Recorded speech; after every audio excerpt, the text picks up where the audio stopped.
In this video, we are going to look at how to find the missing coefficients for a rational function when we are given its graph or a set of conditions. First, we have a quadratic equation in a factored form on the top, right? And then we have a quadratic equation in the standard form on the bottom.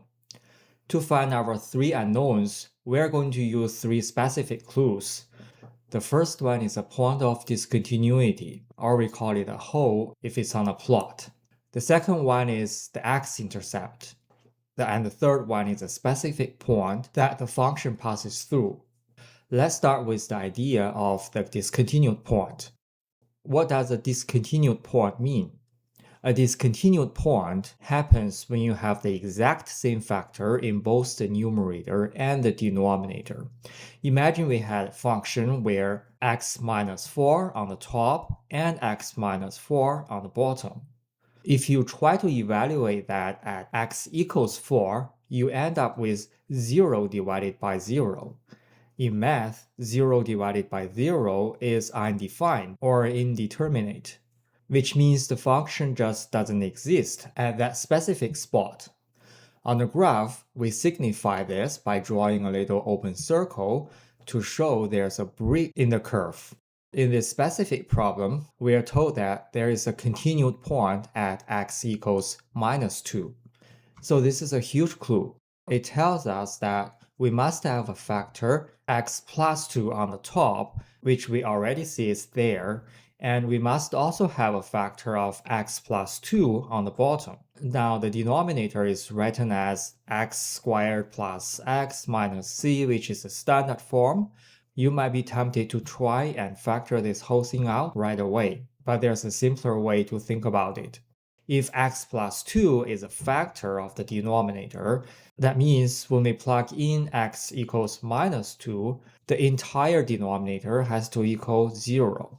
So let's just do that. We plug the value minus 2 into the standard form quadratic function. This gives us minus 2 squared plus minus 2 minus c equals 0. Then we have 4 minus 2 minus c equals 0.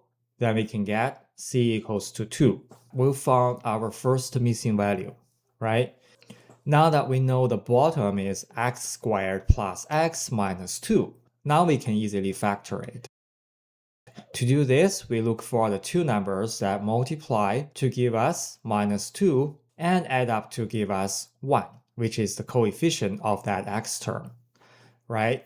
The numbers that fit that description are positive 2 and negative 1. So the factored form is x plus 2 multiplied by x minus 1.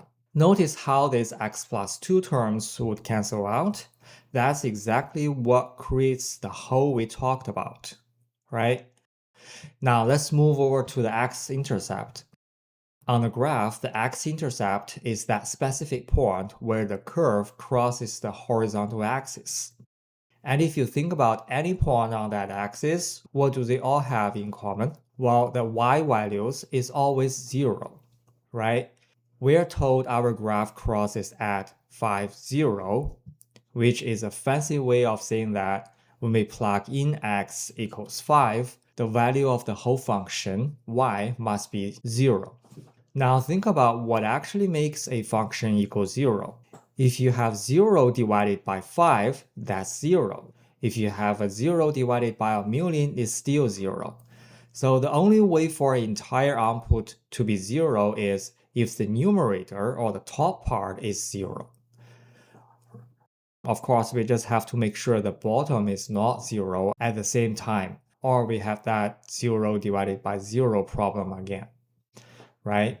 So now we look at our numerator, a multiplied by x plus 2, and then multiplied by x minus b. We already know that x plus 2 is the whole, so the actual crossing point must come from the other factor, which is x minus b. If the crossing happens at x equals 5, it means when we plug the x equals 5 into this factor, it must equal 0. Then we know that 5 minus b must equal 0. This gives us b equals 5. right? Then the value of y will also be 0, right? Now we are really getting somewhere. Our function currently looks like this. Y equals a multiplied by x plus 2, then multiplied by x minus 5. B is 5, right? Then divided by x plus 2 and also x minus 1. Since we are looking at the behavior of the graph everywhere except at the hole, we can simplify this by canceling out that x plus 2 terms. That leaves us with y equals a multiplied by x minus 5, then divided by x minus 1. Now we have the final piece of the puzzle is to find the value of a. To do this, we use the last clue, which is the graph passes through the point 2 and negative 3. This means when x is 2, the value of y must be negative 3. Then let's plug in those values into our simplified equation. So y is negative 3. It equals a multiplied by x is 2 minus 5, then divided by 2 minus 1. Now we just simplify this right side. Minus 3 equals negative 3 multiplied by a over 1. Divide both sides by negative 3, and we get a equals 1. And we are done, right? We've found all these three values. The full original equation of our function is y equals a is 1. We don't have to write it out. Multiplied by x plus 2, then multiplied by x minus b is 5, then divided by x squared plus x minus c is 2. If you were to take this equation and plot it in a graphing calculator or decimals, you'll see it perfectly matches our initial conditions. That open circle at x equals minus 2, the x-intercept exactly at 5, 0, and the curve passing right through the point 2 and negative 3. By breaking the graph down clue by clue, starting with the hole, and then the intercept, and finally a test point, we were able to reconstruct the entire function behind the curve.